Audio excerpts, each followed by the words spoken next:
আলাইকুম দেশবাসী।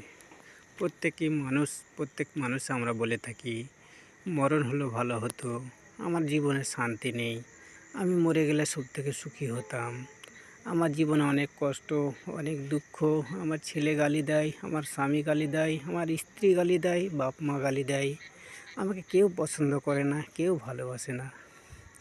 তাই পৃথিবীর মানুষকে বলবো, আমরা যদি একবার হসপিটালে যেয়ে দেখি কত মানুষ বেঁচে থাকার জন্য, বাঁচার জন্য কত রকমের অশান্তি ভোগ করে, তারপরেও তারা ভালো হতে চায়। কেননা আমরা পৃথিবীর কষ্ট বুঝেছি, দুঃখ কষ্ট মেনেছি, দুঃখ কষ্ট আমরা পাই, কিন্তু আমরা কবরের যে আযাব সেগুলো আমরা জানি না। কবরের আযাব যদি আমরা সত্যি জানতাম, আমরা কখনো খারাপ পথে থাকতাম না। আমরা কবরের আযাবে কত ভয়ঙ্কর, আমরা সেটা না দেখলে বুঝতে পারবো না। তাই আমরা এত দুঃখ কষ্ট না রেখে মনের ভিতর পরিষ্কার করে আমরা আল্লাহর কাছে দোয়া করব, আল্লাহর ইবাদত করব।